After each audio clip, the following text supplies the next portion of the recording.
memberikan penjelasan sebagai bukti. Perumusan masalah.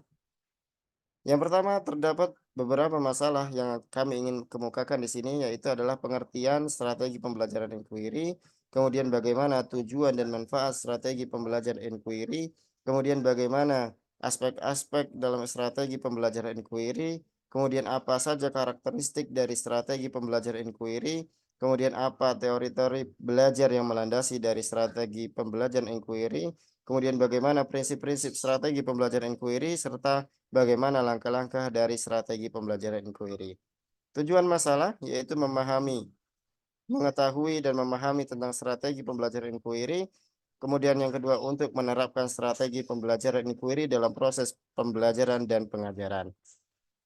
Kita masuk kepada pembahasan pengertian strategi pembelajaran inquiry. Istilah inquiry berasal dari bahasa Inggris yaitu inquiry, yang berarti pertanyaan atau penyelidikan. Pembelajaran inquiry adalah suatu rangkaian kegiatan belajar yang melibatkan secara maksimal seluruh kemampuan siswa untuk mencari dan menyelidiki secara sistematis, kritis, logis, analitis, sehingga siswa dapat merumuskan sendiri penemuannya dengan penuh percaya diri.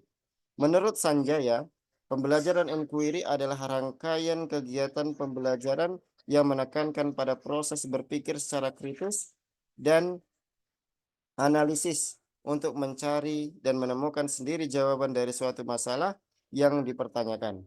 Pembelajaran inquiry dibangun dengan asumsi bahwa sejak lahir manusia memiliki dorongan untuk menemukan sendiri pengetahuannya. Maka dari definisi yang dikemukakan di atas dapat disimpulkan bahwa strategi pembelajaran inquiry adalah strategi pembelajaran yang mempersiapkan siswa pada situasi untuk melakukan eksperimen sendiri sehingga dapat berpikir secara kritis untuk mencari dan menemukan jawaban dari suatu masalah yang dipertanyakan. Strategi pembelajaran inquiry. Ya, tujuan utama pembelajaran inquiry adalah menolong siswa untuk dapat mengembangkan disiplin intelektual dan keterampilan berpikir dengan memberikan pertanyaan-pertanyaan dan mendapatkan jawaban atas dasar rasa ingin tahu mereka. Selain itu, inquiry dapat mengembangkan nilai dan sikap yang sangat dibutuhkan agar siswa mampu berpikir secara ilmiah. Contohnya seperti yang pertama, keterampilan melakukan pengamatan, pengumpulan, dan pengorganisasian data, termasuk merumuskan dan menguji hipotesis serta menjelaskan fenomena.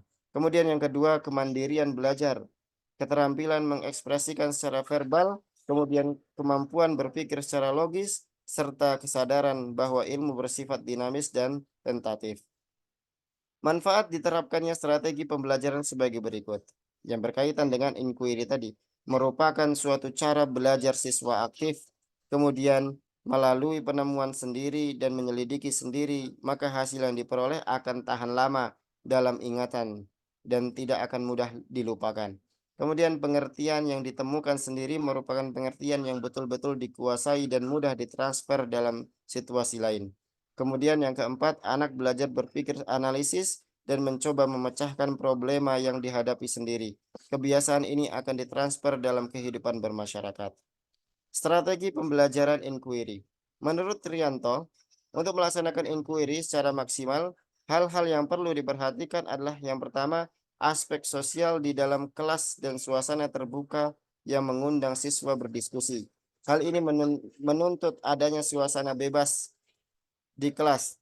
Siswa tidak merasakan adanya tekanan, hambatan untuk mengemukakan pendapatnya. Yang kedua, inquiry berfokus pada hipotesis. Siswa perlu menyadari bahwa pada dasarnya semua pengetahuan bersifat tentatif. Tidak ada kebenaran yang bersifat mutlak. Kebenaran selalu bersifat sementara. Apabila pengetahuan dipandang sebagai hipotesis, maka kegiatan belajar berkisar sekitar pengujian hipotesis dengan pengajuan berbagai informasi yang relevan. Inquiry bersifat open-ended. Jika ada berbagai kesimpulan yang berbeda dari siswa masing-masing dengan argumen yang benar. Kemudian yang ketiga, penggunaan fakta sebagai evidensi di dalam kelas. Dibicarakan validitas dan reliabilitas tentang fakta sebagaimana dituntut dalam pengujian hipotesis pada umumnya. Kemudian karakter strategi pembelajaran inquiry. Terdapat beberapa karakter strategi pembelajaran inquiry. Pembelajaran inquiry menekankan kepada aktivitas siswa secara maksimal untuk mencari dan menemukan. Artinya, pembelajaran ini menempatkan siswa sebagai subjek belajar dalam proses pembelajaran. Siswa tidak hanya berperan sebagai penerima pelajaran melalui penjelasan guru secara verbal, tetapi mereka berperan menemukan sendiri inti dari materi pelajaran itu sendiri. Kemudian, seluruh aktivitas yang dilakukan siswa diarahkan untuk mencari dan menemukan sendiri jawaban dari sesuatu yang dipertanyakan, sehingga diharapkan dapat menumbuhkan sikap percaya diri. Aktivitas pembelajaran biasanya dilakukan melalui proses tanya jawab antara guru dan siswa. Oleh karena itu, kemampuan guru dalam menggunakan teknik bertanya merupakan syarat utama dalam melakukan inquiry. Kemudian, tujuan dari penggunaan strategi inquiry dalam pembelajaran adalah mengembangkan kemampuan berpikir secara sistematis, logis, dan kritis, atau mengembangkan kemampuan intelektual sebagai bagian dari proses mental. Dengan demikian, dalam inquiry, siswa tak hanya dituntut untuk menguasai materi pelajaran, akan tetapi bagaimana mereka dapat menggunakan potensi yang dimilikinya. Kemudian, melandasi hal-hal yang melandasi strategi pembelajaran inquiry. Maka di sini terdapat beberapa teori yang menjadi landasan strategi pembelajaran inquiry. Yang pertama adalah teori belajar konstruktivisme. Yang kedua, teori belajar Ausubel. Kemudian yang ketiga, teori belajar penemuan dari Brunner. Nah, ini semua teori-teori ini telah untuk penjelasan lebih lanjutnya bisa dibaca di makalah yang telah kami kirimkan. Kemudian prinsip-prinsip strategi pembelajaran inquiry. Yang pertama, prinsip strategi pembelajaran inquiry adalah berorientasi pada pengembangan intelektual, kemudian prinsip interaksi, kemudian prinsip bertanya,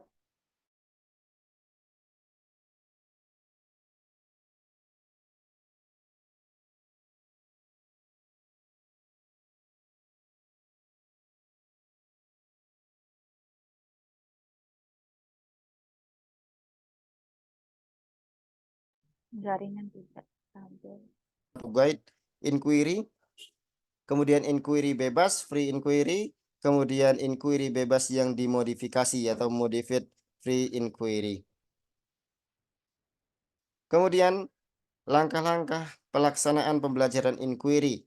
Ya, ini juga sudah kami jelaskan pada makalah yang telah kami kirimkan, di mana langkah-langkah pelaksanaan pembelajaran inquiry meliputi yang pertama adalah orientasi, kemudian merumuskan masalah, kemudian mengajukan hipotesis, kemudian mengumpulkan data, kemudian yang kelima menguji hipotesis, kemudian yang keenam adalah merumuskan kesimpulan.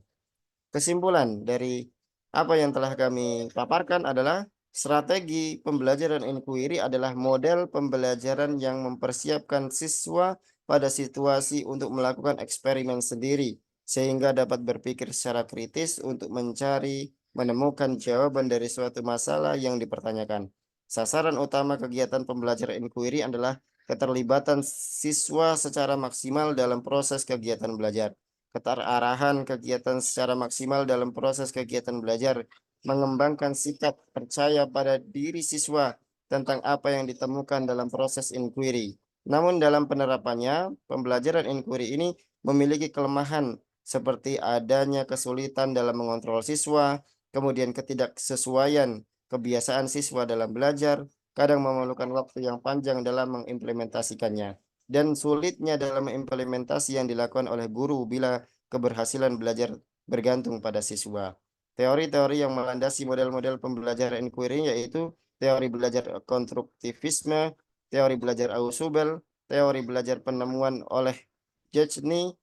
Langkah-langkah pembelajaran inquiry adalah sebagai berikut: orientasi, merumuskan masalah, kemudian merumuskan hipotesis, mengumpulkan data, menguji hipotesis, merumuskan kesimpulan. Strategi pembelajaran inquiry mengandung proses-proses mental yang lebih tinggi tingkatannya. Misalnya merumuskan problema sendiri, merancang eksperimen sendiri, melakukan eksperimen sendiri, mengumpulkan dan menganalisis data, menarik kesimpulan, serta mempunyai sikap-sikap objektif, jujur, hasrat ingin tahu, terbuka, dan sebagainya. Saran, makalah ini jauh dari sempurna yang tentunya tidak terlepas dari kesalahan. Oleh sebab itu perlu saran dan kritik untuk mendukung dalam memperbaikinya.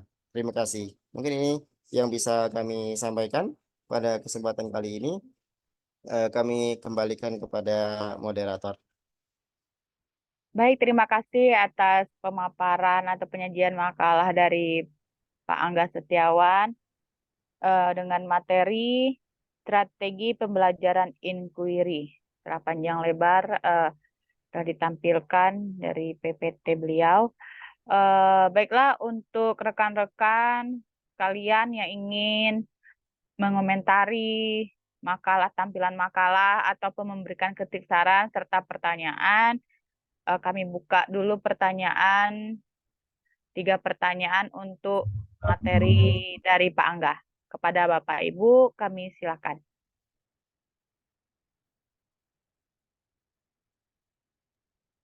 Ya, izin bertanya Bu Liza. Iya, Bu Nur Asia, silakan. Baik, dari makalah yang disajikan kami sedikit pertanyaan kami. Yang pertama dari silabus yang ada ya. Saya ingin bertanyakan dari poinnya, saya ingin bertanya tentang apa keunggulan dan kelemahan dari pembelajaran inquiry ini. Kemudian di dalam makalah ini juga tidak disebutkan di contoh bagaimana sebenarnya, berikan satu contoh saja ya, bagaimana pembelajaran inquiry itu. Bagaimana pembelajaran inquiry, coba berikan contohnya. Terima kasih, moderator. Ya, baik, terima kasih Bu Nur Asia. Kami ulangi pertanyaan dari Bu Nur Asia.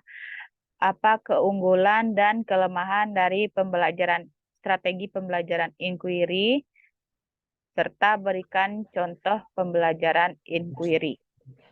Untuk pertanyaan kedua, Bapak Ibu, silakan, atau memberikan kritik saran atas makalah Pak Angga Setiawan, memberikan masukan. Izin moderator. Ya, siapa duluan ya, Bu? Bu Rima, ladies first. Ya, silakan Bu Rima. Ya, terima kasih atas waktu yang diberikan. Yang saya hormati Bapak dosen pembimbing dan juga rekan-rekan semua yang berbahagia. Yang ingin saya tanyakan mengenai strategi pembelajaran inquiry ini, yaitu apa saja karakteristik siswa yang cocok dengan strategi pembelajaran inquiry ini, serta apakah strategi ini efektif apabila diterapkan pada tingkat SD. Itu saja, kembali ke moderator. Ya, terima kasih Ibu Rima. Kami ulangi pertanyaan, apa saja karakteristik siswa yang cocok dalam pembelajaran inquiry, dan apakah pembelajaran inquiry ini cocok diterapkan di sekolah dasar gitu ya, Bu Rima? Ya, selanjutnya mungkin pertanyaan yang ketiga. Izin ya Pak Popo ya. Ya silakan Pak Popo lah. Ya. Ya, silakan Pak Popo. Terima kasih moderator telah memberikan kesempatan kepada kita yang sama-sama kita hormati Bapak Dr. Christian. Baik, dari pemaparan makalah dari Bapak Angga Setiawan tadi, ada beberapa hal yang kami tanyakan. Kebetulan ini hampir sama ya pertanyaan dengan Rima, karena kebetulan kami sama-sama mengajar di satuan pendidikan sekolah dasar. Jadi yang kami tanyakan, sejauh mana pembelajaran inquiry ini bisa kita terapkan pada siswa SD, sedangkan kita tahu bahwa pengertian dari pembelajaran inquiry ini lebih menitik beratkan kepada pembelajaran yang melibatkan siswa secara aktif. Jadi bagaimana pembelajaran ini bisa kita terapkan pada siswa SD? Seperti apa yang kita baca tadi, pembelajaran ini menuntut siswa untuk bisa berperan sendiri. Jadi ini merupakan suatu tantangan bagi kami selaku guru SD agar siswa ini bisa belajar secara mandiri tanpa bimbingan yang lebih daripada kami selaku seorang tenaga pendidik. Itu sedikit pertanyaan dari kami, mungkin hampir sama dengan pertanyaan dari Bima. Itu saja, moderator. Terima kasih Pak Popo, kami ulangi, tolong direvisi kalau pertanyaan salah ya. Sejauh mana pembelajaran inquiry ini diterapkan pada siswa SD? Bab pembelajaran inquiry ini menitik beratkan kepada siswa untuk belajar yang aktif gitu, Pak Popo. Ya. Baik, kita simpan dulu 3 pertanyaan makalah Pak Angga, agar Pak Angga bisa mendapatkan inspirasi atau memberikan tanggapan atas pertanyaan dari rekan-rekan semuanya. Baiklah, mungkin langsung saja izin share screen. Sebelumnya mohon maaf pada Pak dosen karena kami hampir lupa hari ini tampil, jadi tidak buat PPT-nya. Tapi makalahnya sudah kami share. Strategi pembelajaran discovery. Aduh, mana sih?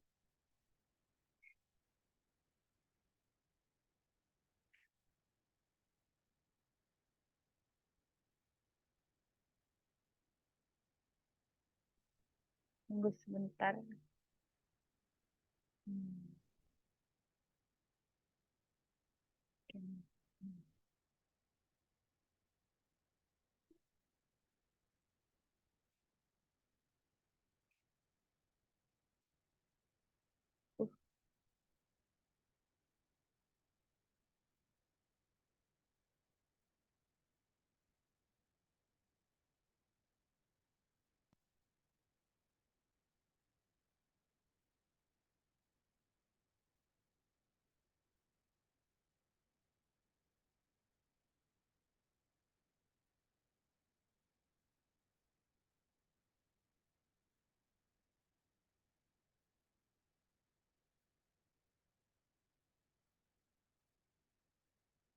Baiklah, sambil menunggu loading, kami akan memaparkan makalah kami pada sore hari ini dengan materi kita pengembangan strategi pembelajaran PAI dalam strategi pembelajaran discovery.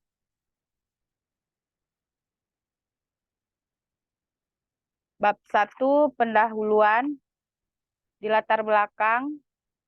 Dalam konsep belajar, sesungguhnya strategi discovery learning merupakan pembentukan kategori-kategori atau konsep-konsep yang dapat memungkinkan terjadinya generalisasi. Sebagaimana teori Brunner tentang kategorisasi yang nampak dalam discovery, bahwa discovery adalah pembentukan kategori-kategori atau lebih sering disebut sistem-sistem coding. Pembentukan kategori-kategori dan sistem-sistem coding dirumuskan demikian dalam arti relasi-relasi atau similaritas dan difference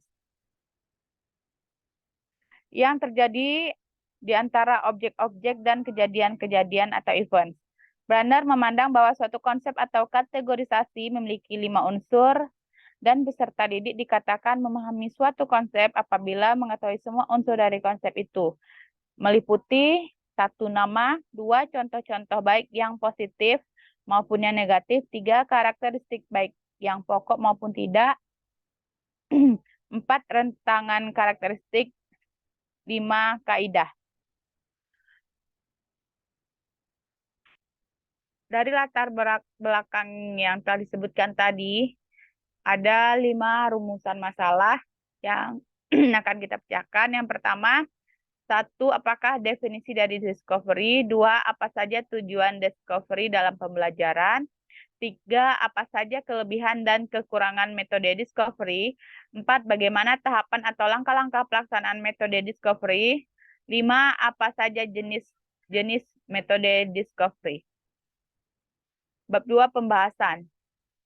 Definisi pembelajaran discovery. Menurut Suryo Subroto pada tahun 2009 menyatakan bahwa metode discovery diartikan sebagai suatu prosedur mengajar yang mementingkan pengajaran, perseorangan, manipulasi objek, dan lain-lain percobaan sebelum sampai pada generalisasi. Sebelum siswa sadar akan pengertian, guru tidak menjelaskan dengan kata-kata. Penggunaan metode discovery dalam proses belajar mengajar memperkenankan siswanya menumpukan sendiri informasi yang secara tradisional biasa diberitahukan atau diceramahkan saja.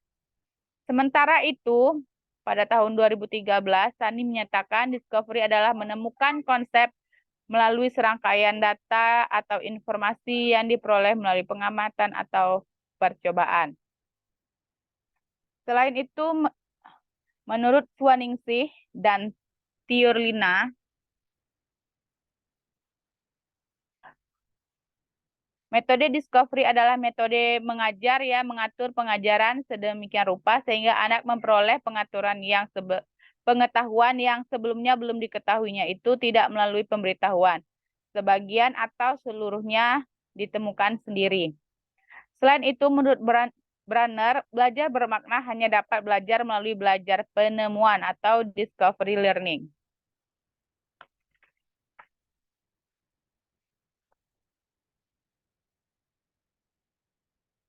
Berdasarkan pendapat para ahli tersebut dapat disimpulkan bahwa strategi discovery merupakan proses belajar di mana siswa berperan aktif untuk menemukan informasi dan memperoleh pengetahuannya sendiri dengan pengamatan atau diskusi dalam rangka mendapatkan pembelajaran yang lebih bermakna.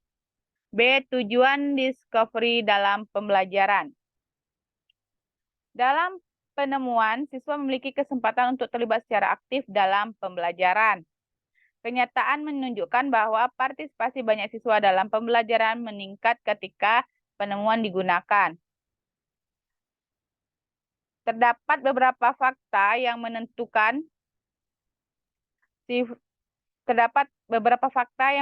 bahwa keterampilan, konsep-konsep, dan prinsip-prinsip yang dipelajari melalui penemuan lebih bermakna. Keterampilan yang dipelajari dalam situasi belajar, penemuan dalam beberapa kasus, lebih mudah ditransfer untuk aktivitas baru dan diaplikasikan dalam situasi belajar yang baru. C. Kelebihan dan kekurangan metode discovery. Beberapa keuntungan belajar discovery yaitu 1. Pengetahuan bertahan lama dan mudah diingat. 2. Hasil belajar discovery mempunyai efek transfer yang lebih baik daripada hasil lainnya. 3. Secara menyeluruh, belajar discovery meningkatkan penalaran siswa dan kemampuan untuk berpikir bebas. Secara khusus, belajar penemuan melatih keterampilan-keterampilan kognitif siswa untuk menemukan dan memecahkan masalah tanpa pertolongan orang lain. Beberapa keunggulan metode penemuan juga diungkapkan oleh Suherman dan kawan-kawan pada tahun 2001 sebagai berikut. Siswa aktif dalam kegiatan belajar sebab ia berpikir dan menggunakan kemampuan untuk menemukan hasil akhir.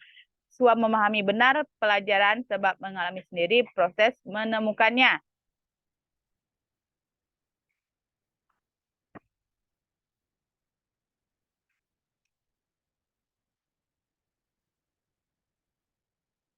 Kepuasan batin.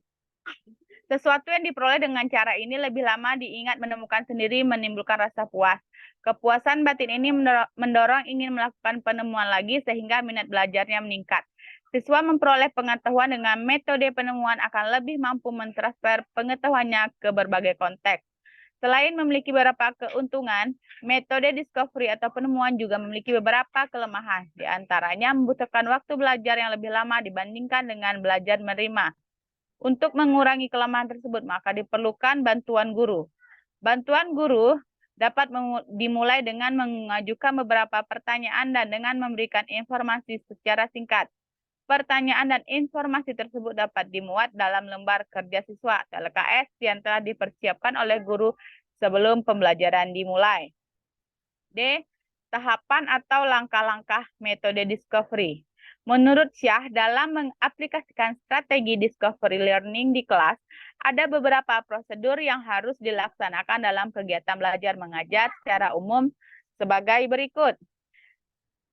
Yang pertama, simulation atau simulasi, pemberian rangsangan. Yang penjelasannya dapat kita baca bersama-sama di dalam makalah. Yang kedua, problem statement atau pernyataan identifikasi masalah. Yang ketiga, data collection atau pengumpulan data. Yang keempat, data processing atau pengolahan data. 5, verification atau pembuktian. 6, generalization atau menurut kesimpulan, generalisasi. Tahap generalisasi menarik kesimpulan adalah proses menarik kesimpulan yang dapat dijadikan. Itu adalah proses yang terakhir. Yang E, jenis-jenis metode discovery. Proses pembelajaran atau proses belajar mengajar menggunakan metode discovery dapat melibatkan bimbingan guru secara penuh maupun tidak. Ada dua macam atau jenis pembelajaran penemuan, yaitu pembelajaran penemuan murni, free discovery, dan pembelajaran penemuan terarah atau penemuan terbimbing, guide discovery. Pembelajaran murni free discovery merupakan pembelajaran penemuan tanpa adanya petunjuk atau arahan. Sedangkan pembelajaran penemuan terarah terbimbing, guide discovery merupakan pembelajaran yang membutuhkan peran guru sebagai fasilitator dalam proses pembelajaran. Demikian juga menurut Suang Sih dan Tiurlina pada tahun 2006, dalam metode penemuan atau pengajaran, penemuan dibagi menjadi dua jenis, yaitu penemuan murni pada pembelajaran dengan penemuan murni pembelajaran terpusat pada siswa dan tidak terpusat pada guru. Kegiatan penemuan ini hampir tidak mendapatkan bimbingan guru. Dan 2, penemuan terbimbing. Pada pengajaran dengan penemuan terbimbing, guru mengarahkan tentang materi pelajaran berupa petunjuk, arahan, pertanyaan, atau dialog, sehingga diharapkan siswa dapat menyimpulkan atau menggeneralisasikan sesuai dengan rancangan guru. Bab 3, penutup. Kesimpulan. Strategi pembelajaran merupakan pendekatan menyeluruh dalam suatu sistem pembelajaran yang berupa pedoman umum dan kerangka kegiatan untuk mencapai tujuan umum pembelajaran yang dijabarkan dari pandangan falsafah atau teori belajar tertentu. Strategi discovery merupakan proses belajar di mana siswa berperan aktif untuk menemukan informasi dan memperoleh pengetahuannya sendiri dengan pengamatan atau diskusi dalam rangka mendapatkan pembelajaran yang lebih bermakna. Saran, semoga makalah ini dapat bermanfaat bagi pembacanya. Selanjutnya, saya menyadari bahwa manusia tidak terlepas dari khilaf dan salah. Saya juga menyadari bahwa banyak kekurangan dalam menyusun makalah yang sederhana ini. Untuk itu, kritik dan saran sangat saya harapkan agar saya lebih baik dalam menyusun makalah berikutnya.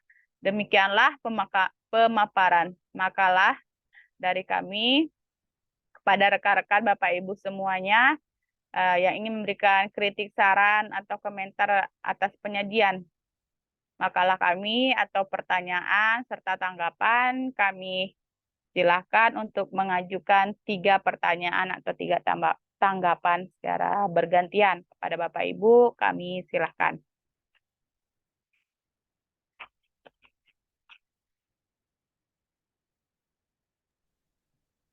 Ya, izin Bu Moderator. Iya, Kosma, silakan. Assalamualaikum warahmatullahi wabarakatuh. Waalaikumsalam warahmatullahi wabarakatuh. Yang sama-sama kita hormati Pak dosen pembimbing, yaitu Pak Doktor yang sudah bersama kita pada perkuliahan kali ini, dan rekan-rekan 2B yang berbahagia. Dari makalah yang telah dipaparkan oleh Bu Liza tadi, membahas tentang strategi pembelajaran discovery learning. Kami lihat di strategi pembelajaran ini ada sedikit perbedaan dengan teori pembelajaran yang lain, seperti yang telah dipaparkan oleh Pak Angga tadi, yaitu membutuhkan waktu yang lebih lama. Dengan membutuhkan waktu yang lebih lama ini, Sehingga kami ingin menanyakan kapan waktu yang tepat untuk menerapkan pembelajaran discovery learning ini, dan apakah di semua mata pelajaran bisa diterapkan atau ada beberapa mata pelajaran tertentu yang bisa kita terapkan teori pembelajaran discovery ini. Bisa dipahami, Liza? Bisa, Pak Rola, kami ulangi lagi pertanyaan dari Pak Rola Sastra. Kapan waktu yang tepat untuk menerapkan strategi pembelajaran discovery ini? Dan di mata pelajaran apa? Apakah di semua mata pelajaran atau di mata pelajaran apa saja pembelajaran discovery ini bisa diterapkan gitu ya, Pak? Ya. Ya, terima kasih Pak Rola Sastra atas pertanyaannya. Untuk pertanyaan kedua kepada Bapak Ibu, kami silahkan. Izin, Liza. Ya, silakan Ibu Nur Asia. Baik, ini pertanyaan saya ini sama sebenarnya dari inquiry dan discovery ini saya juga bertanya ya. Kembali dengan pertanyaan Pak Rola tadi, kalau apakah ini kita kembali ke judul ya, judul mata kuliah kita kan pengembangan strategi pelajaran PAI. Berarti intinya strategi pembelajaran ini untuk pelajaran PAI juga kan? Nah, jadi saya ingin bertanya contoh realnya pembelajaran PAI itu salah satu contohnya bagaimana ya menggunakan strategi pembelajaran discovery ini di pelajaran PAI. Bagaimana contohnya gitu? Karena terus terang saja kalau yang mungkin ada yang ke sejarah kebudayaan Islam atau kemananya, saya ingin salah satu contoh realnya gimana penggunaan strategi ini di pembelajaran PAI. Ya, terima kasih Riza. Ya, terima kasih juga Bu Nur. Kami ulangi pertanyaan dari Bu Nur. Intinya saja ya Bu Nur. Apakah salah satu contoh, jelaskan salah satu contoh pembelajaran discovery yang diterapkan dalam mata pelajaran PAI gitu ya Bu Nur ya. Untuk pertanyaan terakhir mungkin Pak Henry, Bu Tari, Bu Putri, Bu Widya, Pak Devwan, ya. Ini belum terdengar suaranya. Ada pertanyaan yang terakhir? Sebelumnya mohon maaf dari saya jaringan susah sama urgensi. Oh iya Pak Devwan. Mungkin ada pertanyaan yang lain?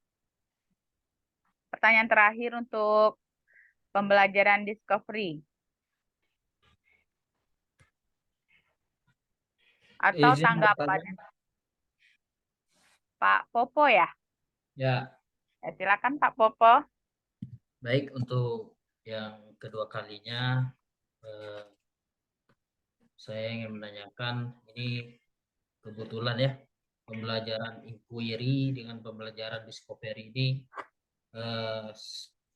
banyak sekali kesamaan kalau kami baca-baca dari makalah Pak Angga dan makalah Ibu Liza tadi. Jadi yang menjadi pertanyaan kami, sejauh mana pembelajaran discovery ini bisa meningkatkan pengetahuan siswa dalam proses pembelajaran. Kemudian bagaimana cara mengevaluasi tingkat keberhasilan siswa dalam penerapan strategi pembelajaran discovery ini. Sedangkan yang kita ketahui ini kami lebih menitik beratkan kepada siswa SD. Sedangkan yang kita ketahui bahwa discovery itu adalah penemuan. Di tingkat SD ini bagaimana cara mengevaluasi daripada strategi pembelajaran discovery ini sudah membuahkan hasil dalam kegiatan pembelajaran. Itu sedikit pertanyaannya Ibu Liza.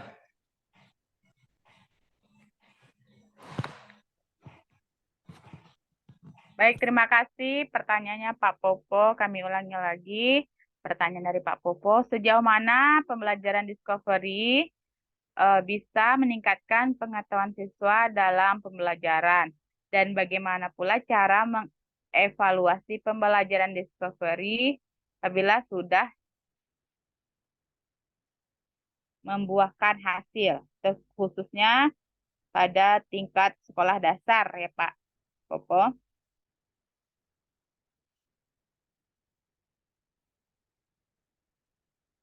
Baik, kita simpan dulu pertanyaan sambil kami mencari jawabannya. Kita kembali ke makalah pertama, makalah Pak Angga tentang strategi pembelajaran inquiry. Yang pertanyaan ada 3, mungkin bisa dijawab terlebih dahulu secara berurutan atau secara acak kepada Pak Angga. Kami persilahkan. Ya, terima kasih kepada Bu Liza. Ya, ini pertanyaannya ini dari senior-senior kita semua yang harusnya beliau-beliau ini yang layak untuk menjawab pertanyaan beliau ini. Jadi di sini ada beberapa pertanyaan. Yang pertama dari Ibu Nur, ya, senior kita. Ya, beliau menanyakan pertanyaannya adalah apa saja keunggulan-keunggulan serta kelemahan-kelemahan kekurangan dari pembelajaran inquiry, kemudian juga contohnya, ya.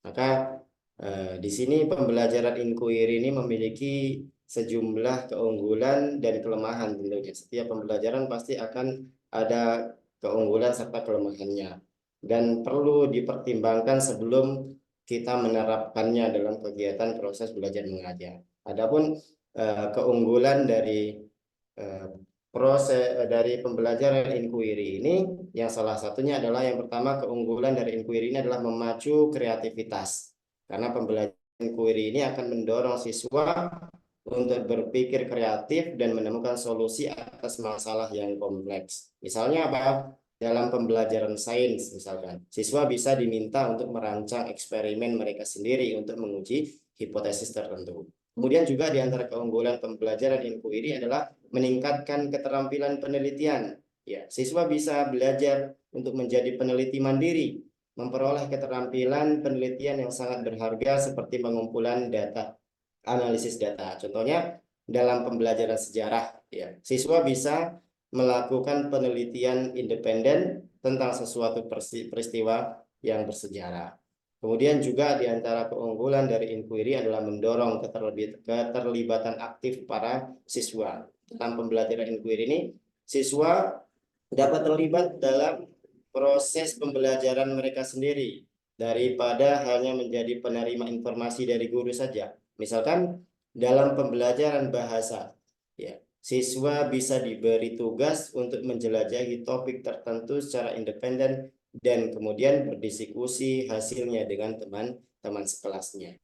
Kemudian juga di antara keunggulan inquiry adalah meningkatkan pemahaman konsep, ya, karena dengan mendorong siswa untuk menemukan pengetahuan sendiri melalui penyelidikan, pembelajaran inquiry ini dapat meningkatkan pemahaman konsep secara mendalam, karena dia berpikir kritis terhadap permasalahan yang dia ingin ketahui. Contohnya gimana? Contohnya dalam pembelajaran matematika, ya, siswa bisa diminta untuk menemukan pola dalam rangkaian angka sebelum belajar tentang konsep matematika yang mendasarinya. Ya, ini berkaitan tentang pelajaran-pelajaran umum yang lainnya. Ketika berkaitan dengan pelajaran PAI, mungkin bisa para siswa bisa mengenai masalah tentang toharoh misalkan. Nah, mereka bisa menggali dari potensi-potensi yang ada pada mereka sendiri. Kemudian ketika dia tidak mengetahui, baru dia kembalikan kepada gurunya. Akan tetapi terdapat juga kelemahan di dalam inquiry ini.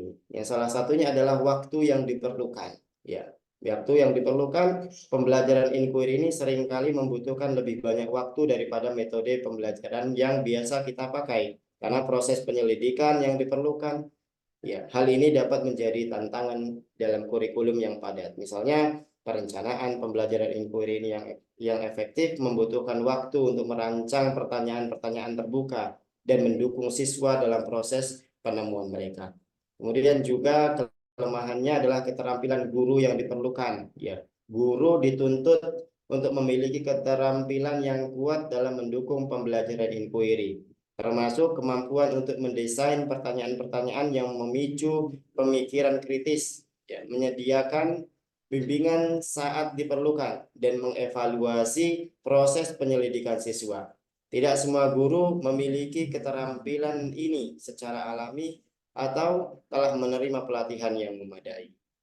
Kemudian juga di antara kelemahan dari inquiry ini adalah tantangan bagi siswa yang kurang mandiri, karena karakteristik para siswa itu berbeda-beda, tidak sama. Ada yang mandiri, ada yang tidak. Maka di sini adalah tantangan bagi seseorang siswa yang kurang mandiri. Pembelajaran inquiry ini membutuhkan tingkat mandiri yang tinggi dari siswa. Siswa yang kurang terbiasa dengan mandiri atau kurang percaya dalam mengeksplorasi ide-ide mereka mungkin mengalami kesulitan dalam mengadopsi pendekatan ini. Ini dapat menjadi tantangan terutama di tingkat pendidikan yang lebih rendah seperti kita di sekolah dasar. Kemudian yang selanjutnya dari kelemahan dari inquiry ini adalah ketidakpastian hasilnya. Ya, ketidakpastian hasilnya karena pembelajaran inquiry ini berfokus pada proses penemuan. Hasilnya mungkin tidak selalu konsisten atau mudah diukur. Ya, ini dapat menimbulkan kekhawatiran bagi seorang guru dan lembaga pendidikan yang bergantung pada penilaian standar untuk mengevaluasi prestasi siswa. Meskipun memiliki keunggulan dan kelemahan, pembelajaran inquiry ini dapat menjadi pendekatan yang sangat efektif untuk mempromosikan pemahaman mendalam, keterlibatan siswa, dan pengembangan keterampilan berpikir kritis dan dalam penelitian. Ya, ini jawaban singkat dari pertanyaan dari Bu Nur. Adapun apa kita langsung jawab semuanya ini, Bu Lisa? Atau kita berikan tanggapan kepada teman-teman dari pertanyaan Bu Nur tadi?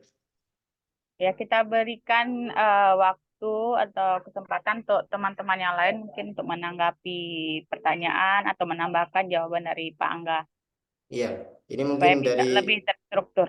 Iya, mungkin ini yang bisa kami jawab meskipun banyak kurangnya dari pertanyaan Bu Nur Asia. Lebih dan kurangnya kami mohon maaf Bu Nur. Bagi teman-teman yang memiliki tanggapan lain kami persilahkan.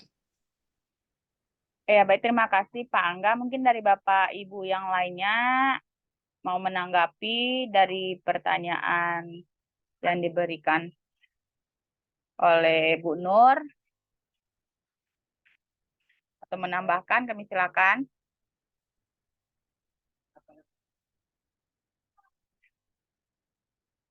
Kalau tidak ada, mengingat waktu, kita lanjutkan. Apa ada yang ingin menanggapi atau menambahkan? Ya, nampaknya tidak ada. Pak Angga, boleh dilanjutkan dengan pertanyaan yang kedua dari Ibu Rima. Silakan Pak Angga. Ya, baik. Untuk pertanyaan Bu Rima, ya. Berat ini Bu Rima ya. Tapi nanti kita minta pengayaan dari dosen kita selaku pembimbing mata kuliah pembelajaran strategi pembelajaran. Yang inti dari pertanyaan Ibu Rima adalah apa saja karakteristik siswa yang sesuai untuk pembelajaran inquiry ini? Apakah cocok untuk sekolah dasar? Ini ya Bu Rima ya, intinya ya. Ya. Maka pembelajaran inquiry ini membutuhkan sejumlah karakteristik pada siswa agar berhasil diterapkan dengan efektif. Meskipun demikian, beberapa aspek pembelajaran inquiry bisa disesuaikan dengan tingkat sekolah dasar.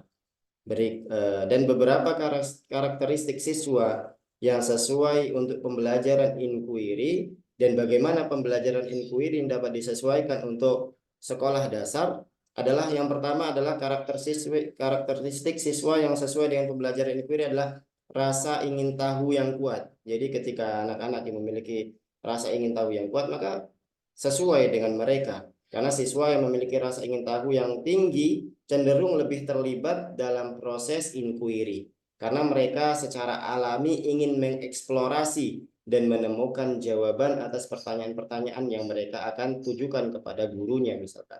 Kemudian juga karakter siswa yang memiliki karakter kemandirian, ya.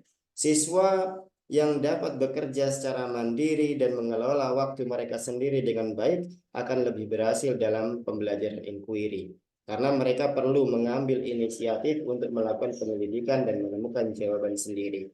Kemudian keterampilan berpikir kritis, ya. Karena ada beberapa murid-murid yang di sekolah dasar bahkan memiliki keterampilan untuk berpikir kritis ini. Karena kemampuan untuk mengajukan pertanyaan, kemudian menganalisis informasi, dan menarik kesimpulan adalah keterampilan yang penting dalam pembelajaran inquiry. Siswa yang memiliki keterampilan berpikir kritis yang baik akan lebih mampu mengambil manfaat dari pendekatan ini. Kemudian juga karakter siswa yang cocok untuk inquiry ini adalah keterampilan kolaborasi. Mereka mampu untuk berkolaborasi. Meskipun pembelajaran inquiry ini seringkali berfokus pada kerja mandiri, kemampuan untuk bekerja sama dengan teman sekelas, bekerja kelompok dalam mendiskusikan ide-ide dan menyelesaikan masalah, ini juga penting. Siswa yang memiliki keterampilan kolaborasi yang baik akan dapat memperoleh manfaat maksimal dari aktivitas pembelajaran inquiry ini. Bagaimana cara menyesuaikan untuk sekolah dasar? Yaitu dengan yang pertama adalah pertanyaan yang terbimbing. Ya, di tingkat sekolah dasar ya tidak bisa dilepas begitu saja, tetapi butuh bimbingan mereka. Guru bisa membimbing siswa dengan menyiapkan pertanyaan-pertanyaan terbuka yang menarik minat dan rasa ingin tahu mereka. Ini membantu siswa untuk memulai belajar bagaimana mengajukan pertanyaan yang relevan dan penting sesuai dengan yang mereka cari. Kemudian juga penekanan pada eksplorasi, ya. Aktivitas yang lebih terstruktur dan dipandu dapat membantu siswa sekolah dasar untuk belajar bagaimana melakukan eksplorasi secara mandiri. Guru bisa memberikan panduan dan bimbingan yang tepat untuk memastikan bahwa siswa tetap fokus pada tujuan pembelajaran. Kemudian juga penyesuaian inquiry ini kepada sekolah dasar yaitu pembelajaran berbasis proyek, ya. Proyek-proyek kolaboratif dapat menjadi cara yang efektif untuk menerapkan pembelajaran inquiry di sekolah dasar. Misalnya apa? Siswa bisa diminta untuk bekerja dalam kelompok untuk merancang dan melakukan eksperimen sederhana, dan kemudian berbagi temuan mereka dengan teman-teman sekelasnya. Kemudian integrasi dengan kurikulum, ya. Penyesuaian inquiry ini di sekolah dasar adalah integrasi dengan kurikulum. Pembelajaran inquiry ini dapat disesuaikan dengan kurikulum sekolah dasar dengan memastikan bahwa aktivitas dan proyek yang dipilih itu relevan dengan standar pembelajaran yang ditetapkan. Maka ini akan membantu memastikan bahwa pembelajaran inquiry ini tidak hanya menarik, tetapi juga mendukung tujuan pendidikan yang lebih luas. Ini sedikit yang bisa kami jelaskan bagaimana penyesuaian pembelajaran strategi pembelajaran inquiry ini kepada anak-anak didik kita di sekolah dasar. Kami kembalikan kepada Bu Lisa. Bagi teman-teman yang memiliki pandangan lain, kami persilakan. Iya, terima kasih penjelasannya Pak Angga. Mungkin dari Bapak Ibu yang lain ingin menambahkan, kami persilakan.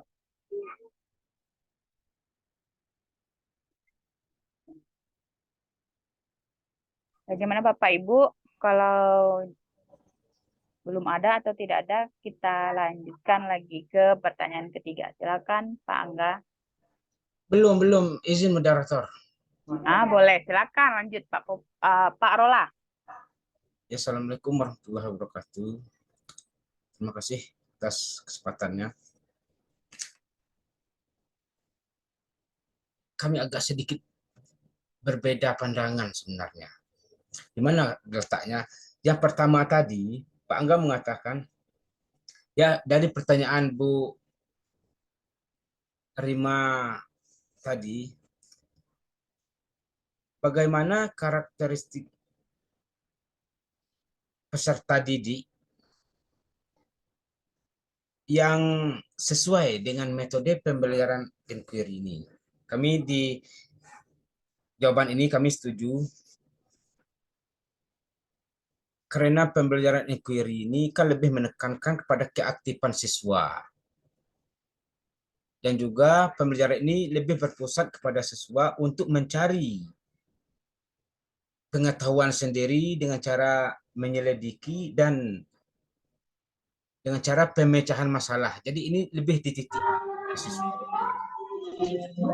Jadi karakteristik yang dibutuhkan pada diri siswa untuk beradaptasi dengan metode pembelajaran ini, yang pertama rasa ingin tahu yang tinggi. Karena siswa yang mempunyai rasa ingin tahu yang tinggi, dia akan lebih aktif dan lebih bersemangat. Baik itu di dalam berdiskusi nantinya, di dalam pemecahan masalah yang diberikan oleh guru untuk dipecahkan bersama. Yang kedua, keterampilan berpikir kritis, kemampuan berkomunikasi yang baik, kemampuan memecahkan masalah, kemampuan beradaptasi. Kami setuju dengan pendapatnya dari Pak Angga tadi. Namun, tetapi ini ditekankan kepada peserta didik ataupun siswa SD, kami rasa tidak semua siswa, tidak semua kelas yang bisa kita terapkan teori pembelajaran inquiry ini. Kenapa kita katakan seperti itu? Mungkin dari pengalaman kami di sekolah, mungkin pada kelas 5 dan kelas 6 itu sudah mendekati keaktifan, baik itu di keaktifan dalam belajar, kemampuan berkomunikasi yang mulai membaik, kemampuan memecahkan masalah, namun diterapkan di peserta didik yang kelas 1, 2, dan 3, ini tidak akan terkelola oleh peserta didik tersebut. Jadi kesimpulannya di sini, untuk diterapkan di SD, mungkin di kelas 5 dan kelas 6 yang bisa. Kalau terlalu ke bawah, ya untuk mengajak agar duduk aja mendengarkan pelajaran ini sulit, apalagi menunggu keaktifan mereka. Sekian dari kami kembalikan kepada moderator. Terima kasih. Ya, terima kasih Pak Rola atas tanggapannya yang beranggapan agak bertolak belakang dengan dari pendapat Pak Angga dan pendapat Pak Rola. Mungkin ada rekan-rekan lain yang ingin menambahkan atau menanggapi. Kami silakan. Ya, kami tanggapi sedikit Bu Liza dari Ya. pernyataan tadi Pak Rola tadi. Ya.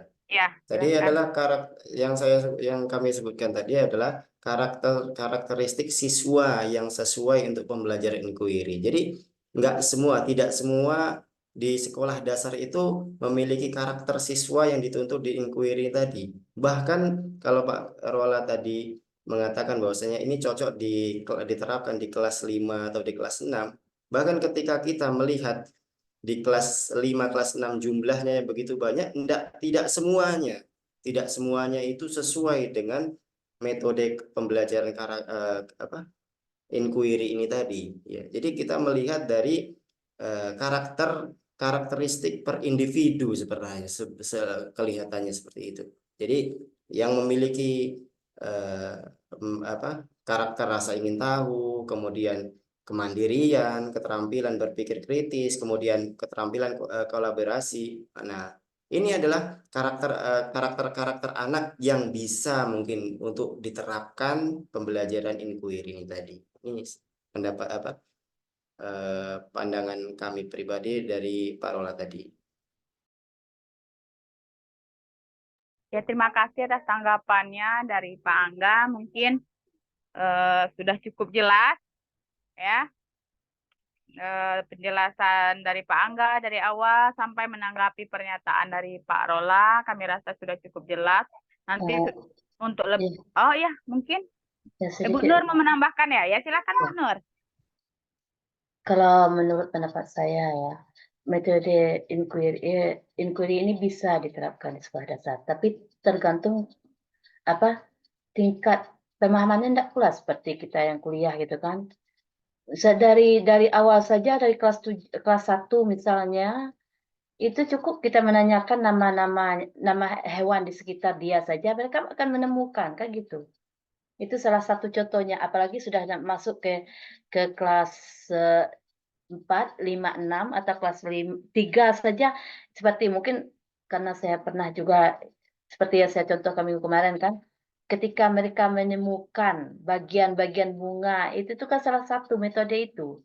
Jadi yang sayangnya seperti Bapak katakan, Pak dosen katakan dulu, pembelajaran aktif itu ada dengan berbagai strateginya juga. Ini salah satunya inquiry ini. Mereka menemukan bagian-bagian dari bunga dengan rasa ingin tahunya kok bisa gini, rasanya ingin tahu seperti itu salah satu bentuk strategi pembelajaran inquiry kalau menurut pendapat saya. Jadi bisa, tapi tergantung dengan materi yang disajikan gitu kan. Itu intinya. Ya, situ aja salah satu contoh yang saya berikan, Liza. Nanti Bapak akan melengkapi nantinya. Ya, kami kembali ke Liza. Iya, terima kasih atas tambahannya atau menanggapi dari pendapat Pak Angga juga Pak Rola. Mungkin masih ada Bapak Ibu atau kita lanjutkan? Masih ada?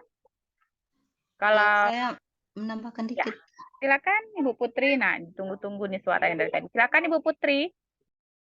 Ya, menurut saya ya selain karakteristik anak tadi, materi pembelajaran kita yang akan kita belajarkan itu juga menentukan misalnya materi ini cocoknya diajarkan dengan metode atau strategi ini, atau materi yang ini cocoknya di metode pembelajaran yang discovery, inquiry, itu juga saya rasa perlu juga dipertimbangkan materinya. Mana cocoknya kemana misalnya. Itu di SD ya saya setuju dengan Ibu Nur Asia tadi. Inquiry itu bisa kita terapkan tentu dengan tahap-tahap. Kalau kelas 1 SD bagaimana caranya? Kan di situ ada open-ended question juga bisa digunakan pada inquiry. Jadi kita menggunakan pertanyaan-pertanyaan yang merangsang mereka berpikir. Tentu untuk kelas SD, 1 SD, pertanyaannya itu masih yang ya sesuai dengan pembelajarannya tadi seperti yang dikatakan Ibu Nur Asia, mengenal hewan-hewan di sekelilingnya atau lingkungannya. Begitu menurut saya. Sedikit tambahan saya, mungkin kalau salah saya mohon diluruskan nanti. Assalamualaikum warahmatullahi wabarakatuh. Waalaikumsalam warahmatullahi wabarakatuh. Terima kasih Bu Putri atas tanggapannya. Sudah kita terima tadi dari tanggapan pemakalah sendiri, Pak Rola, Bu Nur, dan Ibu Putri. Saya rasa sudah cukup. Nanti kita akan mendengarkan sama-sama arahan dari atau tambahan dari Bapak dosen kita. Untuk selanjutnya kepada Pak Angga untuk menjawab pertanyaan dari Pak Popo. Pertanyaan yang ketiga, silakan Pak Angga. Ya, pertanyaan yang ketiga dari Pak Popo. Yang inti pertanyaannya adalah sejauh mana pembelajaran inquiry ini dapat disesuaikan dengan sekolah dasar, karena pembelajaran inquiry ini dituntut untuk berperan secara aktif dan belajar sendiri. Ya Pak Popo, seperti itu Pak Popo ya. Ya, jadi pembelajaran inquiry ini dapat disesuaikan dengan baik di siswa sekolah dasar, meskipun dalam konteks ini perlu mempertimbangkan tingkat perkembangan mereka, sama seperti yang disebutkan Bu Nur tadi, kemudian juga yang disebutkan ditambahkan oleh Bu Putri tadi. Ya, kita harus mempertimbangkan tingkat perkembangan mereka. Kalau kelas 1 mungkin disesuaikan dengan pelajaran-pelajaran di kelas 1. Meskipun demikian, ada beberapa cara di mana pembelajaran inquiry ini dapat diterapkan dalam konteks sekolah dasar.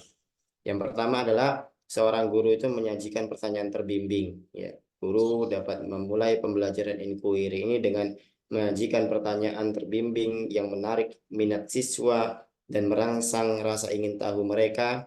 Ya, yang tadi yang disebutkan Bu Nur Asia tadi. Pertanyaan-pertanyaan yang seperti itu tadi harus dirancang untuk merangsang pemikiran kritis dan penelitian yang mendalam kepada peserta didik. Kemudian juga bisa menggunakan metode pembelajaran berbasis proyek. Ya, proyek-proyek berbasis inquiry dapat menjadi cara yang efektif untuk melibatkan siswa sekolah dasar dalam pembelajaran aktif. Guru dapat memberikan panduan awal dan memfasilitasi proses penyelidikan. Tetapi kemudian siswa dapat mengambil alih dan mengembangkan proyek mereka sendiri yang telah diberikan seorang guru kepada para peserta didik. Kemudian juga menerapkan pembelajaran berbasis masalah. Ya, jangan kita nyari masalah ya. Pembelajaran berbasis masalah ini melibatkan penyajian situasi atau masalah yang kompleks ya, yang memerlukan pemecahan. Kemudian siswa sekolah dasar dapat berkolaborasi bersama-sama untuk mencari solusi atau masalah tersebut. Ya, bagaimana pemecahan masalah tersebut yang diberikan oleh gurunya. Kemudian memfasilitasi pembelajaran kooperatif dan berpikir secara kritis. Kemudian juga bisa dilakukan dengan mendukung keterlibatan siswa. Ya, guru dapat menggunakan berbagai teknik dan alat pembelajaran yang menarik untuk mendukung keterlibatan siswa, seperti eksperimen praktis, ya seperti yang disampaikan Bu Nur tadi, kemudian permainan peran, kemudian atau teknologi pendidikan. Maka ini membantu mempertahankan minat siswa dalam memfasilitasi pembelajaran yang lebih aktif. Kemudian juga memberikan bimbingan yang tepat. Ya, meskipun pembelajaran inquiry menekankan kemandirian siswa, guru masih memiliki peran penting dalam memberikan bimbingan yang tepat. Jadi peserta didik itu tidak dilepas begitu saja, akan tetapi juga ada bimbingan yang tepat. Ya, masih memiliki peran penting dalam memberikan bimbingan yang tepat. Guru dapat memberikan umpan balik, ya, menyediakan sumber daya tambahan dan membantu siswa dalam mengembangkan keterampilan penelitian dan pemecahan masalah. Kemudian juga mengintegrasikan pembelajaran ke dalam kurikulum. Ya, pembelajaran inquiry harus diintegrasikan dengan baik ke dalam kurikulum sekolah dasar. Maka ini berarti memastikan bahwasannya aktivitas inquiry ini mendukung tujuan pembelajaran yang ditetapkan dalam standar kurikulum dan mengintegrasikan berbagai mata pelajaran dengan cara yang koheren. Ya, dengan pendekatan yang tepat dan dukungan yang memadai, pembelajaran inquiry ini dapat menjadi alat yang sangat efektif untuk mempromosikan keterlibatan siswa, kemudian penemuan pengetahuan dan pengembangan keterampilan berpikir kritis di tingkat sekolah dasar. Mungkin ini yang bisa kami tambahkan tanggapi dari pertanyaan Pak Popo. Kepada teman-teman yang memiliki pandangan lain, tambahan kami persilahkan. Ya, mungkin ada dari Bapak Ibu rekan semuanya yang menanggapi jawaban atau pernyataan dari Pak Angga atas pertanyaan Pak Popo, sejauh mana pembelajaran inquiry ini diterapkan pada siswa sekolah dasar. Bagaimana Bapak Ibu, ada yang ingin menambahkan? Ibu Rima, Pak Rola, ya Pak Kepsek, silakan. Assalamualaikum. Terima kasih banyak. Assalamualaikum warahmatullahi wabarakatuh. Yang sama-sama kita hormati Bapak dosen.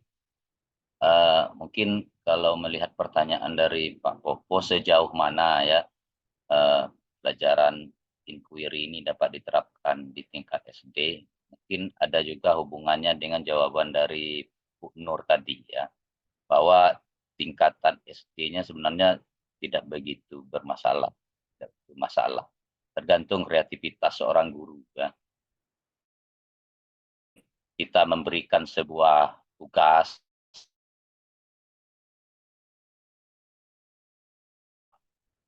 itu juga di tingkatan SMP dan SMA. Kalau saya lebih ke arah mungkin di sekolah yang di perkotaan dengan pedesaan, itu memang ada perbedaan juga kan. Kalau sekolah yang sudah maju, mungkin pembelajaran metode yang inquiry ini lebih bisa diterima oleh siswa. Sementara sekolah yang dikategorikan, misalnya tadi Pak Rola menyampaikan, menurut Pak Rola kalau di SD agak kewalahan, ya karena sesuai sekolahnya itu di mana. Kalau di tempat Pak Rola memang betul menimbulkan masalah. Tapi kalau di sekolah yang di perkotaan, contohnya di Sungai Penuh ya, mungkin hal-hal seperti itu tidak jadi masalah bagi siswa. Nah, siswa sudah terbiasa ya. Jadi kembali ke intinya ya, menurut kata Bu Nur itu tidak jadi masalah. Tingkatan sekolahnya ya tergantung kreativitas seorang guru mengukur akan metode apa yang pas diterapkan kepada siswa. Saya lebih mengarah mungkin siswa di pedesaan dan perkotaan tentu tingkat penerimaan pemahamannya berbeda. Mungkin itu sedikit dari saya. Dan menambahkan, saya kembalikan kepada Bu Lisa selaku moderator. Assalamualaikum warahmatullahi wabarakatuh. Waalaikumsalam warahmatullahi wabarakatuh. Terima kasih tanggapannya Pak Hendri Gustofan. Ada lagi Bapak Ibu yang ingin menanggapi? Kami silakan. Sedikit Bu Liza. Ya, silakan Ibu Rima. Ya, menanggapi pertanyaan dari Pak Popo, sejauh mana penerapan strategi pembelajaran inquiry di SD. Nah, di sini saya mendapatkan sedikit bacaan. Sejauh mana penerapan strategi pembelajaran inquiry di SD? Yang pertama, tergantung tingkat perkembangan siswa. Nah, siswa SD ini berada pada tahap perkembangan yang operasional konkret, di mana mereka masih membutuhkan benda-benda konkret untuk memahami konsep-konsep abstrak. Nah, oleh karena itu penerapan inquiry di SD ini perlu mempertimbangkan kemampuan siswa dalam memahami konsep-konsep abstrak dan melakukan penyelidikan. Kemudian juga tingkat kompleksitas inquiry-nya. Inquiry yang diterapkan di SD umumnya berada pada tingkat yang lebih sederhana, seperti guide inquiry dan structured inquiry. Pada tingkat ini guru memberikan bimbingan dan arahan yang lebih jelas. Jadi memang masih perlu bimbingan dari guru dalam penerapan strategi inquiry ini. Kemudian untuk durasi penyelidikannya juga tidak boleh terlalu lama karena ini disesuaikan dengan rentang perhatian. Kalau anak SD itu cepat bosan dia. Nah, kemudian juga topik penyelidikannya juga tidak terlalu luas ya. Ini biasanya berkaitan dengan fenomena alam atau kehidupan sehari-hari yang terdekat dengan anak SD. Misalnya penyelidikan tentang sifat-sifat benda, pada cair dan gas seperti itu ya. Kemudian perubahan wujud benda atau siklus hidup makhluk hidup. Kemudian tidak lupa peran guru ini harus aktif dalam membimbing dan memfasilitasi siswa selama proses pembelajaran. Itu sedikit tambahan dari saya. Terima kasih Bu Liza. Terima kasih tambahan serta tanggapannya dari Ibu Rima Deswita atas pertanyaan dari Pak Popo. Bagaimana Pak Popo? Sudah tercover dari jawaban-jawaban teman-teman semuanya? Ya, terima kasih kepada rekan-rekan pertama pemakalah yang sudah menanggapi pertanyaan dari saya, kemudian sudah ditambahkan oleh Pak Hendri Gustofan dan Ibu Rima. Kami rasa cukup. Mengingat waktu sekarang sudah jam 17.25. Belum lagi kita bahas tentang pemaparan makalah dari Ibu Liza. Kami rasa bisa kita lanjutkan ke pembahasan makalah Ibu Liza lagi. Ya, terima kasih Pak Popo. Demikianlah tanggapan dari makalah pembelajaran inquiry dari Pak Angga. Selanjutnya kami lanjutkan dengan tanggapan serta jawaban dari makalah kami pembelajaran discovery. Pertanyaan pertama dari Pak Rola dan Ibu Nur kami jadikan satu karena kami tanggapinya bersama-sama. Ya, kapan waktu yang tepat menerapkan pembelajaran discovery, di mata pelajaran apa bisa diterapkan, dan salah satu contoh pembelajaran discovery dalam mata pelajaran PAI itu seperti apa. Kita cermati dulu pengertian dari model pembelajaran discovery learning, menekankan proses dari pembelajaran berpusat pada peserta didik. Kemudian dengan pengalaman belajar secara aktif, proses belajar ini membuat mereka membimbing peserta didik dalam menemukan dan mengumumkakan gagasan terkait bahan atau topik yang dipelajari. Kapan diterapkannya discovery learning ini? di saat atau dilakukan apabila terjadi peserta didik tidak diberi ilmu, pengetahuan atau pelajaran dalam bentuk final. Dalam artian apabila telah diberikan evaluasi atau tugas dari guru, siswa tersebut tidak mendapatkan jawabannya atau tidak bisa menanggapi hal-hal atau proses permasalahan atau tugas yang diberikan oleh guru, atau bisa dikatakan apabila siswa tersebut sudah mentok, sudah mencapai final, sudah tidak bisa lagi menjabarkan atau menjelaskan hal yang diberikan oleh guru tersebut. Jadi disitulah guru menerapkan discovery learning. Di mapel apa saja bisa diterapkan. Untuk discovery learning di mata pelajaran apa saja bisa diterapkan, baik di tingkat pendidikan yang rendah atau pendidikan yang tinggi, atau di semua tingkatan, baik SD, sekolah menengah pertama, atau sekolah menengah atas, bisa diterapkan. Dan diterapkan yang paling cocok, semuanya cocok, semua mata pelajaran cocok untuk menerapkan discovery learning, tapi yang paling cocok itu di mata pelajaran IPA, karena lebih banyak menjabarkan proses, ya. Terus salah satu contoh pembelajaran discovery dalam mata pelajaran PAI itu contohnya pembelajaran pendidikan agama Islam merupakan upaya membekali peserta didik dengan pengetahuan, pemahaman, dan nilai-nilai yang bersumber dari ajaran Islam.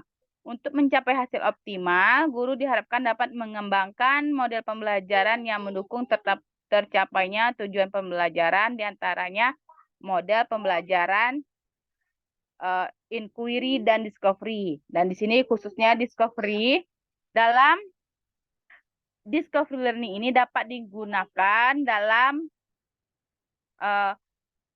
pelajaran PAI, budi pekerti seperti akidah akhlak, fikih, sejarah, dan hadis dari Al-Quran. Sebelum menggunakan strategi ini, instruktur atau guru atau pendidik harus terlebih dahulu memperhatikan konten atau bahan ajar atau modul ajar untuk menyajikan gambar umum kegiatan di setiap sintaks yang dapat memeriksa kemampuan siswa. Discovery learning dalam konteksnya disesuaikan dengan penalaran, pemikiran kritis, kreativitas, dan pertumbuhan anak sesuai usianya. Siswa hanya diarahkan untuk mengungkapkan isi teori ataupun pesan secara lugas. Semua jawaban soal atau LKS yang telah disiapkan sudah ada dalam sumber belajar seperti buku referensi, namun tidak disajikan secara langsung pada saat proses pembelajaran. Sebaliknya, siswa akan menyusun sendiri hasil diskusi dengan kalimatnya sendiri. Dan jika ada kegiatan konstruksi, itu adalah kegiatan penemuan sederhana. Cara ini berdampak besar terhadap pemahaman dan akan bertahan lama dalam memori peserta didik. Materi pada pembelajaran PAI hanya sekali dapat diintegrasikan dengan model discovery learning. Namun yang menjadi tingkat kesukaran bagi guru adalah bagaimana dalam menentukan kegiatan pembelajarannya. Itu tanggapan kami atas pertanyaan dari Pak Rola dan Bu Nur Asiah. Ya, kami satukan karena ini berhubungan gitu. Mungkin ada rekan-rekan yang ingin menanggapi, kami silakan.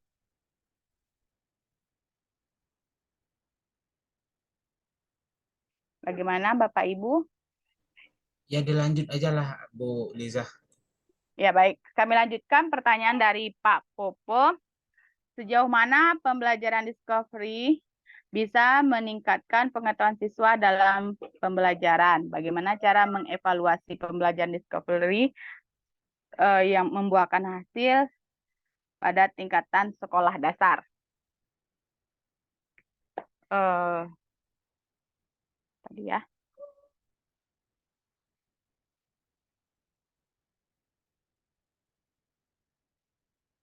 Pada sekolah dasar di sini ada contohnya penerapan metode pembelajaran discovery learning dapat meningkatkan hasil belajar siswa. Contohnya di SDN Sekolah Dasar Negeri 8. Di sini jenis penelitian ini adalah penelitian tindakan kelas yang terdiri dari 2 siklus yang masing-masing siklus terdiri 4 tahap, yaitu perencanaan, pelaksanaan, pengamatan, dan refleksi dengan subjek penelitian adalah siswa kelas 6. Berarti kelas tinggi di sini. Dicontohkan, pengambilan data dilakukan dengan menggunakan tes hasil belajar dan observasi. Data yang dikumpulkan dianalisis dengan menggunakan analisis statistik deskriptif. Pada siklus ini menunjukkan nilai terendah dan nilai tertinggi dengan skor rata-rata belajar siswa. Selanjutnya pada siklus 2 menunjukkan nilai terendah dengan skor rata-rata hasil belajar siswa sebesar yang telah ditentukan. Ketentuan hasil belajar secara klasikal pada siklus 1 dan 2 terjadi peningkatan. Jadi di antara siklus 1 dan 2 terjadi peningkatan, disitulah kita bisa melihat ketercapaian atau keberhasilan pembelajaran discovery pada siswa SD. Ya, evaluasinya bisa melalui tadi tes hasil belajar dan observasi ya. Dan juga sejauh mana pembelajaran discovery ini bisa kita lihat, itu pembelajaran discovery learning ini memiliki pengaruh yang besar terhadap peningkatan motivasi belajar dan penguasaan konsep siswa. Penerapan pembelajaran discovery learning ini mampu memotivasi siswa untuk belajar mandiri dan bisa menemukan jawabannya sendiri. Hal tersebut dibuktikan pada tiap hasil penelitian terjadi peningkatan hasil belajar akibat dari penggunaan pendekatan pembelajaran discovery learning. Demikianlah itu yang dapat kami sampaikan. Mungkin untuk melengkapi atau menyempurnakan hasil yang telah kami paparkan kepada Bapak dosen, kiranya bisa menanggapi makalah dari Pak Angga juga dari kami tentang pembelajaran inquiry dan pembelajaran discovery. Kepada Bapak dosen, kami silakan.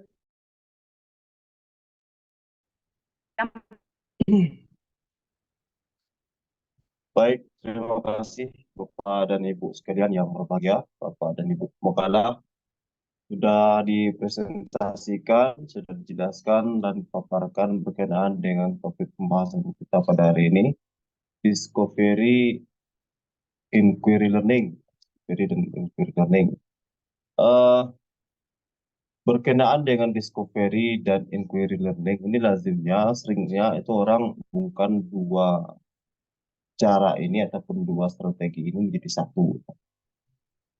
Meskipun demikian juga tidak ditutup kemungkinan itu dipisahkan.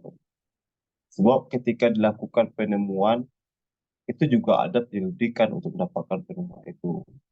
Kalau kita pisahkan discovery itu dari katanya saja adalah discovery itu penemuan kan. Inquiry itu adalah penyelidikan. Jadi ketika untuk mendapatkan penemuan itu dibutuhkan namanya penyelidikan itu. Jadi biasanya orang menggabungkan dua cara ataupun dua strategi ini ataupun dua model ini menjadi satu kesatuan, yaitu discovery inquiry learning. Tapi dalam pembahasan kita mencoba memisahkan apa itu sebenarnya inquiry dan apa lagi itu namanya discovery. Kalau kita coba melihat dari definisi penjelasan tentang discovery itu, kalau strategi discovery learning ini itu adalah teori belajar yang didefinisikan sebagai proses pembelajaran yang terjadi bila pelajar tidak disajikan dengan pelajaran bentuk finalnya. Ini secara secara definisinya seperti itu digambarkan, meskipun tidak ada begitu jelas apa maksudnya sebenarnya kan. Nah, tetapi dari kata discovery ini itu bisa kita pahami bahwasanya strategi ataupun model pembelajaran discovery learning itu adalah proses yang dilakukan oleh peserta didik dalam proses pembelajaran itu, yang dilakukan untuk menemukan suatu persoalan yang diberikan ataupun disajikan oleh guru, yang harapannya itu siswa itu bisa menemukan dari permasalahan yang dibahas itu apa solusinya, apa jawabannya, ataupun apa yang mereka temukan melalui proses penemuannya itu. Sehingga di dalam konsep discovery inquiry learning itu, kita ambil contoh misalnya, dia bisa peserta didik itu kita berikan permasalahan tentang materi apa, nanti dia menemukan sendiri di lapangan itu seperti apa yang harus dia temukan, itu berbentuknya seperti apa, maka ikutilah langkah ataupun sintaks yang harus diikuti melalui discovery itu. Dalam discovery learning itu, dia setidaknya ada 6 sintaks ataupun tahapan yang harus diikuti. Yang pertama itu harus ada namanya stimulasi, atau ada stimulan yang harus diberikan oleh guru, memberikan motivasi, memberikan dorongan, eh, baik yang sifatnya intern maupun ekstern, baik dorongan ataupun motivasi yang dari luar maupun dari dalam diri peserta didik kita itu. Setelah diberikan motivasi berbagai macam hal yang berkenaan bisa menjadikan peserta didik itu aktif dalam proses pembelajaran, baru kita masuk kepada tahapan yang kedua disebut namanya identifikasi masalah. Jadi pada tahapan stimulan itu diberikanlah berbagai macam informasi-informasi berkenaan dengan apa yang akan mereka lakukan. Dan setelah mengetahui, diidentifikasikan masalahnya itu apa permasalahannya ini, kembali merujuk kepada topik permasalahannya itu apa, materi yang akan diajarkan itu apa, itu pada identifikasi masalahnya. Setelah diidentifikasi masalah, nanti turun kepada sintaks yang ketiga disebut namanya pengumpulan data. Maka peserta didik kita ini boleh jadi mereka di sekolah saja mereka mencari data-data yang dibutuhkan berkenaan dengan masalah yang ada. Boleh jadi mereka memang harus misalnya di luar sekolah mereka harus mengumpulkan data, maka boleh jadi seperti itu dilakukan. Data terkumpul ataupun reduksi datanya sudah terkumpul, maka berikutnya baru masuk pada tahapan pengolahan data. Jadi data-data itu diolah, baik itu dengan menggunakan analisisnya nanti boleh dipilih analisis apa yang bisa dilakukan. Analisis harus menggunakan coding misalnya, silakan coding. Datanya itu diolah melalui analisa data. Sudah diolah, datanya sudah diolah, baru masuk kepada tahapan pembuktian apakah benar ini seperti itu hasilnya. Misalnya kita memberikan, kalau dalam pembelajaran PAI, kita memberikan tugas kepada peserta didik tentang pembagian zakat fitrah misalnya. Nah, kita berikan motivasinya, kemudian identifikasi masalahnya adalah apakah zakat fitrah itu sudah diberikan kepada orang yang mustahak zakat yang benar-benar berhak menerima atau tidak. Kita mengumpulkan datanya apa saja, melalui wawancara kah, melalui observasi kah, kan? Dokumen apa misalnya, kemudian data itu diolah, dianalisis, baik itu direduksi data, di display data, kemudian ambil kesimpulan dari data melalui pengumpulan data tersebut. Kemudian dilakukan pembuktian. Tahapan berikutnya pembuktiannya itu adalah apakah data-data yang dikumpulkan itu benar atau tidak. Nah, untuk menentukan benar ataupun tidak, maka perlu dilakukan verifikasi. Verifikasi itu dikonfirmasi ulang kepada yang memberikan data ataupun dari mana data itu didapatkan. Baru yang terakhir itu diambil kesimpulan. Nah, ini namanya discovery learning ataupun penemuan-penemuan yang dilakukan oleh peserta didik kita. Sehingga timbul pertanyaan, apakah discovery learning ini bisa kita terapkan tidak pada level tingkatan SD? Kalau mau memang menerapkan ini pada level SD, bisa, tetapi tidak boleh kita dalam pengolahan, pengumpulan datanya itu kita samaratakan dengan level tingkatan SLTP, SMA, apalagi perguruan tinggi, tidak bisa. Tentu mereka harus kita melihat kepada kadar pemahaman mereka. Sebab misalnya dalam hal identifikasi masalah saja mungkin mereka juga masih belum begitu paham tentang cara tersebut. Maka membutuhkan peran yang signifikan dari seorang pendidik ataupun guru itu dalam mendampingi peserta didik agar mereka benar-benar bisa melakukan pembelajaran dengan menggunakan discovery learning ini. Mereka bisa menemukan apa yang mereka ataupun yang kita butuhkan dalam proses pembelajaran itu. Nah, baiknya ini berada pada level tingkatan kelas yang sudah atas. Ini yang bisa dilakukan dan lebih mudah membantu kita dalam melakukan model ini. Nah, begitupun juga berkenaan dengan inquiry learning, Bapak dan Ibu. Kalau inquiry learning memang dia sifatnya adalah namanya juga penemuan, dia sehingga disebut dengan seiring sejalan lah istilahnya dengan discovery. Kalau inquiry ini dia penyelidikan, menyelidiki, menelaah secara lebih mendalam lagi, sehingga sintaksnya itu ataupun tahapan-tahapannya itu setidaknya ada 6 sintaks yang harus diikuti. Ada namanya orientasi. Orientasi adalah pengenalan terhadap kondisi peserta didik. Misalnya kalau kita ambil contoh pada bagian orientasi, sintaksnya adalah orientasi. Kalau aktivitas belajar siswa itu apa? Mengkondisikan agar mahasiswa itu ataupun siswa itu bisa mengikuti proses pembelajaran yang baik, menjelaskan pokok-pokok materi yang akan disampaikan, menjelaskan penting atau tidaknya topik yang akan kita sampaikan. Nah, ini dijelaskan pada orientasi. Kita mengenali dulu, kita mengenalkan dulu terhadap apa yang akan ingin kita lakukan kepada peserta didik. Kemudian yang kedua, sintaksnya itu adalah merumuskan masalah. Jadi permasalahannya itu seperti apa? Kita ambil contoh misalnya, pada perumusan masalah, jadi guru membimbing dan memfasilitasi siswa itu untuk merumuskan masalah nyatanya itu seperti apa. Maka dirumuskanlah, kalau seandainya dari sekian banyak permasalahan-permasalahan, nanti rumusannya seperti apa. Oh, kita ambil contoh misalnya, permasalahan berkenaan dengan kerusakan alam. Jadi orientasinya itu adalah kita menjelaskan tentang apa yang akan kita lakukan melalui metode inquiry learning, itu kita jelaskan semua. Rumusan masalahnya adalah banyak sekali terjadi ke masalah-masalah berkenaan dengan lingkungan. Jadi bahan ataupun kajian materinya apa? Tentang kerusakan alam. Itu. Kemudian setelah daripada merumuskan masalah, masuk kepada tahapan yang ketiga, yaitu merumuskan hipotesis ataupun ada dugaan-dugaan yang harus dimunculkan melalui inquiry ini. Sebab dia akan diselidiki. Nah, pada tahapan ini aktivitas yang dilakukan oleh peserta didik maupun guru itu adalah guru membimbing siswa untuk mengembangkan kemampuan mereka menduga-duga atau melakukan serta membuat dugaan sementaranya seperti apa. Misalnya dugaan sementaranya itu kerusakan alam yang kita rumuskan tadi, ataupun kerusakan lingkungan yang kita rumuskan. Yang merumuskan hipotesisnya apa? Yang pertama adalah telah terjadi kerusakan akibat daripada ulah manusia. Itu dugaan kita. Kemudian yang kedua, misalnya kita membuat kerusakan itu terjadi karena ujian ataupun cobaan ataupun musibah yang diberikan oleh Allah kepada kita. Ini rumusan hipotesis kita. Jadi sudah ada orientasinya sudah dapat, rumusannya juga sudah dapat, rumusan hipotesisnya juga dapat.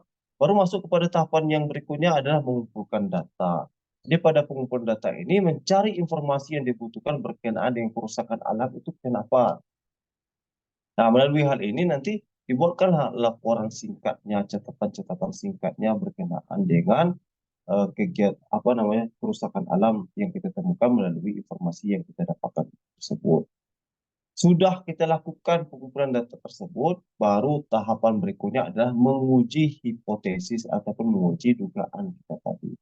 Apa yang dilakukan oleh guru dan peserta didik? Jadi guru tetap membimbing dan memperhatikan kegiatan yang dilakukan oleh siswa itu dengan mengkonfirmasi data yang telah dikumpulkan berdasarkan teori, mengkonfirmasikan data-data yang telah ditemukan itu baik melalui observasi maupun melalui dokumen-dokumen yang telah ditelaah.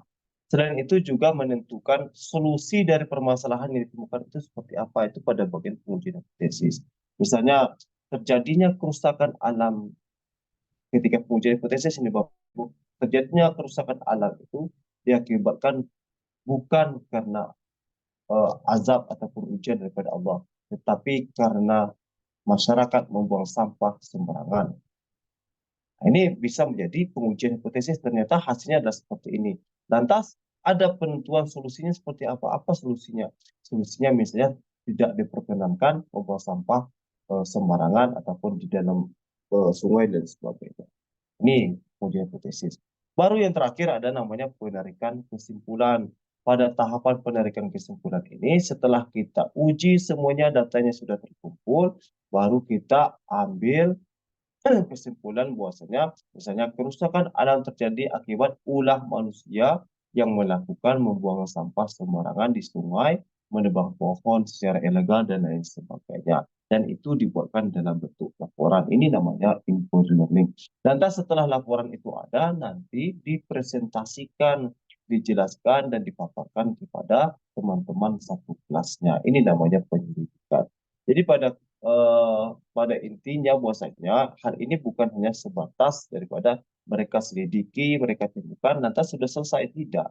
Tapi ada pelaporan, mereka menyampaikan apa hasil temuan mereka, apa hasil penyelidikan mereka, dan kemudian dipaparkan di depan kelas kepada peserta didik lain sebagai bagian daripada pembelajaran teman sebaya misalnya, atau pembelajaran yang tidak hanya satu orang yang mengetahui, tetapi semua komponen warga dalam kelas itu juga harus mengetahui tentang hal ini. Nah, lantas berkenaan dengan yang disampaikan tadi bahwasanya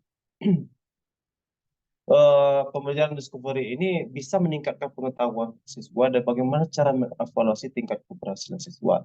Ini kalau memang ingin dilakukan, boleh jadi kita melakukan itu melalui pretest dan post-test. Itu bisa melakukan tingkat keberhasilannya. Kalau memang mau diuji, misalnya sebelum diterapkan pembelajaran dengan menggunakan discovery inquiry learning ini, maka kita berikan soal kepada peserta didik berkenaan dengan topik masalah yang akan kita lakukan itu seperti apa. Kita lakukan. Kalau sudah kita lakukan, nanti kita lakukan kepada mereka perlakuan dengan menggunakan model pembelajaran discovery inquiry learning. Setelah kita menggunakan ini, nanti dilakukan post-testnya kembali, lakukan post-test kepada mereka. Jadi nanti kita lihat apakah hasilnya meningkat atau tidak melalui pre-test dan post-test itu setelah dilakukan perlakuan. Atau juga bisa kita dengan menggunakan kelas eksperimen maupun kelas kontrol. Kalau tidak mau demikian, juga bisa kita melakukan dengan analisis dari guru itu sendiri, melihat daripada perkembangan yang dilakukan oleh peserta didik melalui proses pembelajaran yang dilakukan oleh guru dan peserta didik untuk mengevaluasi tingkat keberhasilan siswa. Jadi Bapak dan Ibu sekalian, kalau tadi banyak pertanyaan dari Bu Nur itu berkenaan contoh, itu sudah saya sampaikan contoh konkretnya. Kalau berkenaan dengan apakah ini bisa diterapkan pada tingkatan SD, pada dasarnya itu bisa diterapkan, tetapi harus memperhatikan peran guru yang sangat signifikan karena ada tahapan-tahapan ataupun sintaks yang benar harus diikuti, harus dipahami oleh peserta didik.